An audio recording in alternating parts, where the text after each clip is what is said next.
Retro Rob plays everything.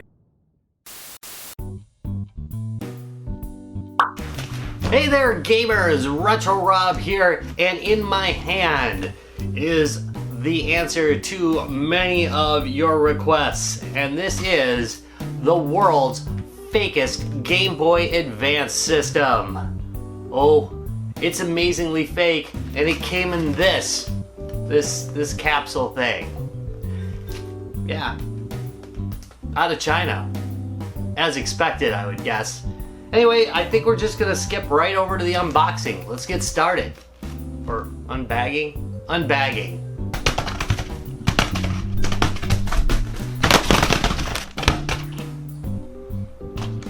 All right, let's open this baby up. Okay, we'll leave this for later. 2 cables. A Mario sticker. Mario sticker is not the thinnest that I've ever seen, but definitely not on the thick side. It's not super cheap or anything. It is a little blurry. I don't know if you can see that, but it's a wee bit blurry. So it's not the best printed thing, but it's not terrible, and it has a nice texture to it. So I'm leaning towards a thumbs up on it. It's actually an okay sticker, considering the general overall quality of stickers anyway, which is generally pretty low. Okay, next we have this user's manual. It is in fairly decent English, it looks like. Before connect to a TV, make sure that your TV and the unit are turned off. Fair enough. Has lithium-ion batteries in it because it has this charger cable. This charger cable is not too bad. The thickness is okay. The head is a little bit tinny. It's micro USB, and it's okay. It's not amazing, but it's not terrible. However, on the terrible side, we have these AV cables here, and they are really pretty cheap. The wire quality isn't too bad in and of itself, and this connector is okay, but when you go around to these RCAs, they are really thin. Look at that. Yeah, they're tin thin. That's like a sheet of aluminum foil around that. So that's pretty cruddy. It's about 5 feet long. Next, we can get to the game system itself, which is gonna be pretty cool. I'm just saying. I've been waiting. Ta-da! Here is the front. Here is the front of the Gamestation. It has a pre-installed screen protector with a pre-installed bubble in it. Boy, that's taken forever to focus. Sorry about that. Next, we have a very, very tiny D-pad. On the right side, D-pad collapse syndrome is a concern here. We've got start and select. They are not rubberized. We've got a tiny A and B button. The device itself feels pretty good in the hands, and it feels pretty heavy. Speaker appears to be front mounted. That is good.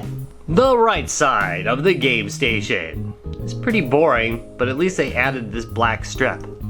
That's okay. The left side of the Gamestation looks just like the right side, but in reverse. The top of the Gamestation. Hey, there's those turbo buttons that didn't show up on the face of it. I'll be darned. They feel very cheap and plasticky. The contacts feel really good though, so that's not too bad. Here we have the charging port, micro USB. We've got AV out. Otherwise, looks pretty normal. The bottom of the Gamestation has a on-off switch and a volume control knob. As we all know, I like the volume control knobs as opposed to those little buttons that go up and down. So that's nice. Thumbs up. The back of the Gamestation has a battery hatch for putting in your rechargeable batteries. It's one of those generic cell phone batteries that they all use. But that feels pretty good. It's not too hard to get off, and it doesn't feel like it'll pop off on its own. Bravo! That's pretty good. It's very hard to get that right. So here is a real Game Boy Advance, and here is the knockoff Game Boy Advance. As you can see, it is quite a bit smaller than the original, although it does look a lot like it. It's also a lot thinner than the original, for what that's worth. Let's rip the bubble screen off and power it up. Oh, how nice. It's really loud. Did I get the choice to do English, or is this all in Chinese? English. Whew. Thank goodness. And this looks like a standard 301. Let's just look at Snow Brothers really quick. Start. There we go.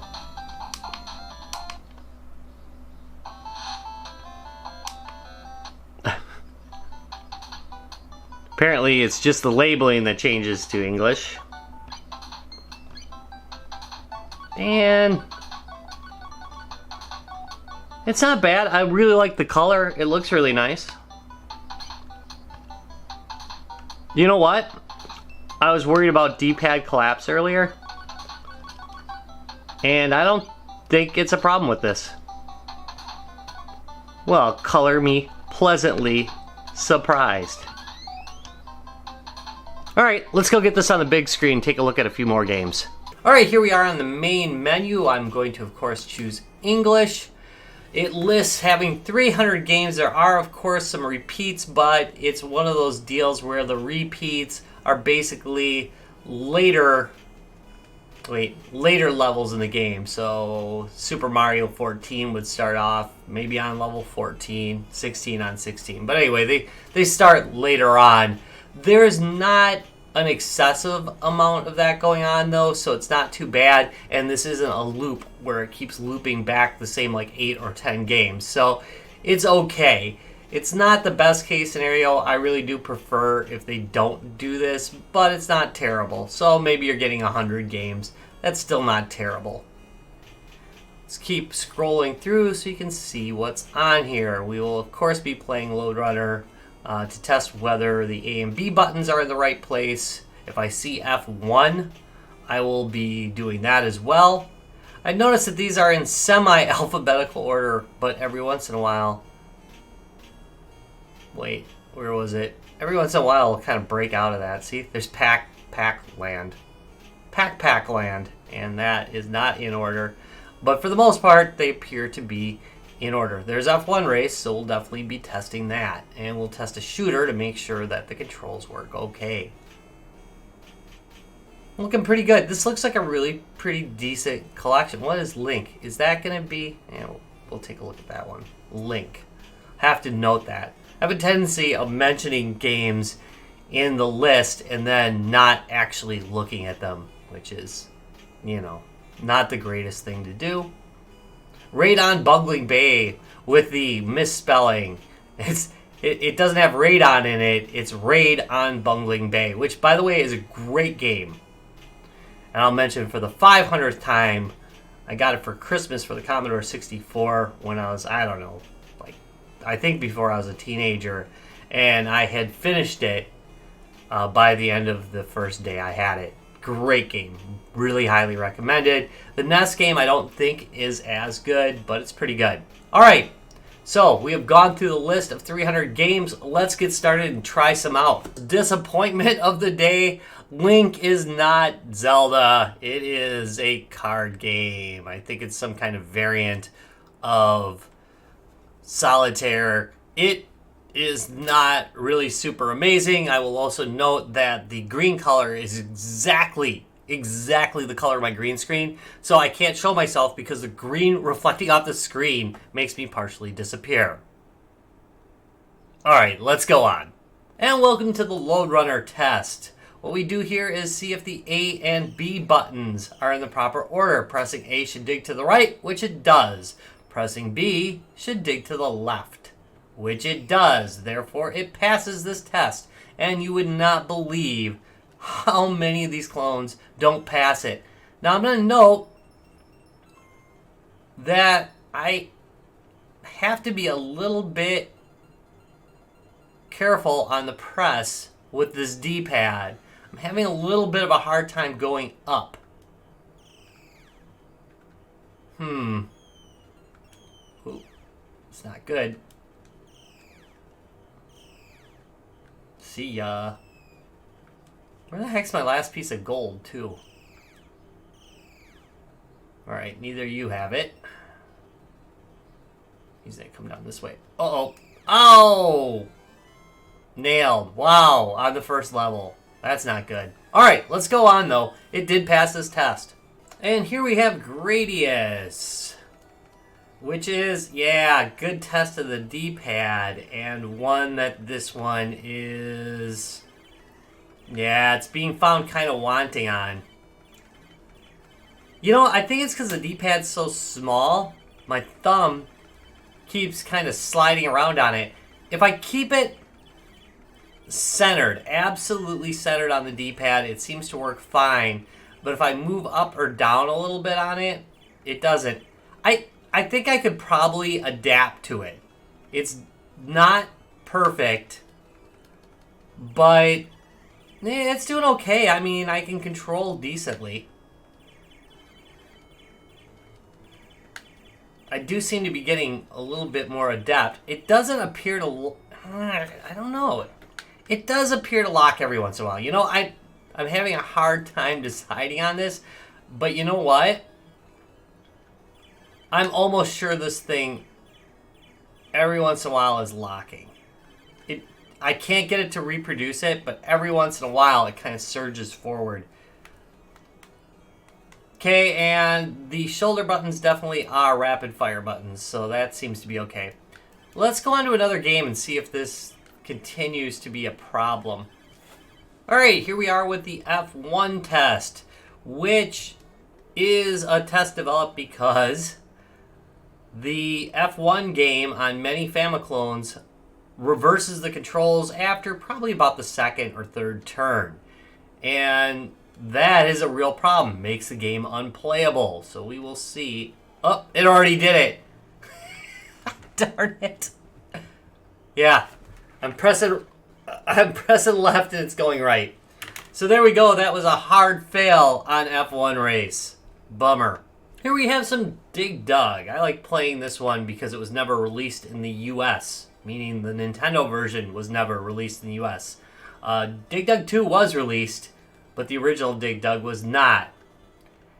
Yeah, I'm already having control problems. The up on this really doesn't like to be pressed. I don't know how else I would explain it. But it's really kind of hard to move up sometimes. Not always, though. It's kind of random, which almost makes it worse. See, right there, I couldn't go up. It went off to the right.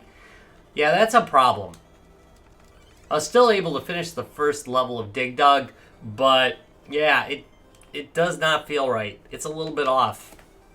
Can we please give them some points for including the full version of HyperOlympic and not just separating all the different parts of it into separate games? Alright, they also did that too. But... oh, shoot. Oh, I'm never going to catch up to him. But still, seeing the full game, that's pretty nice. I'm never going to catch it. Oh, wait. Oh, surprise win. Nice. Very happy about that. I like HyperOlympics quite a bit. And they always chop this thing up into a bunch of unrelated games that make no sense. So, look, full version. And for this particular game, this works just fine. I messed that up. I didn't press long enough. But anyway. Okay. Meet Penguin. It's horrible. It's horrible. Basically, you press the A button to jump up. I gotta imagine that this is a hack and was never actually a release game. There we go. Look at that. I'm climbing my way up. There's a game like this on the iPad. I'm trying to remember the name of it.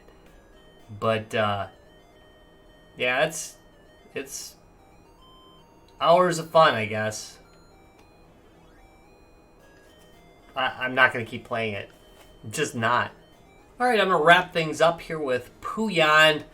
And I'm doing this game, number one, because I kind of like the game, but number two, because I'm having problems pressing up every once in a while, and I want to see if it's just how I'm using the D-pad or if it's truly unreliable. And it does appear to be something where I'm pressing on maybe the wrong part of the D-pad during play, so it might be something where you may not see the problems that I see with the D-pad. Because it does seem to work fine if I'm just focused on going up and down. So that's not terrible. No. That's not really doing anything when I'm actually focused on it. Maybe it's when I look at it, huh? Maybe. Here. Get them both. There we go. Nice. Ooh, no! Little buggers. I already got shot once because I was talking.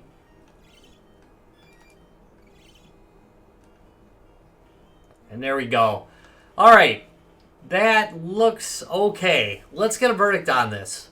Alright, folks, so what is the verdict on the Gamestation, or fake Game Boy Advance as they like to call it? Well, the game selection in it is pretty good. I don't mind the fact that it has some hacks in it as long as there's enough other games to cover that spread, and it does that fairly well. There's some great games on it, and there are some garbage games on it, but that is how the NES was, and that's how this is, and I'm okay with that. The battery life for me, it exceeded 3 hours, so that's pretty good. Again, I really don't like to cover battery life because it really just depends on what battery they stuck in here.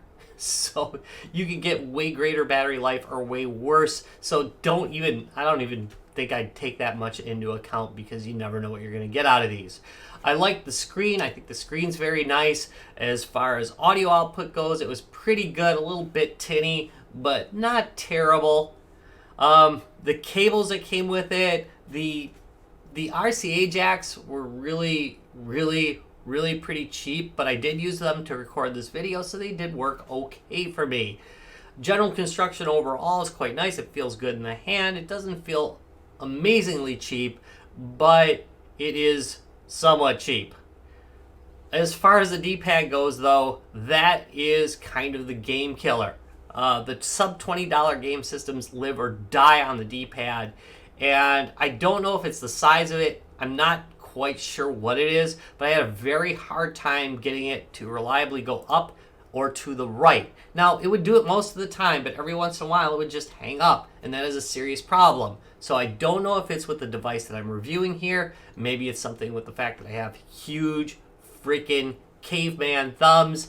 I'm not sure, but it was a problem for me, and that, unfortunately, basically kills the device for me. I'm not going to want to play this because of that. So, all in all, it's going to get a mostly thumbs down. Sorry, part of my hand got cut off.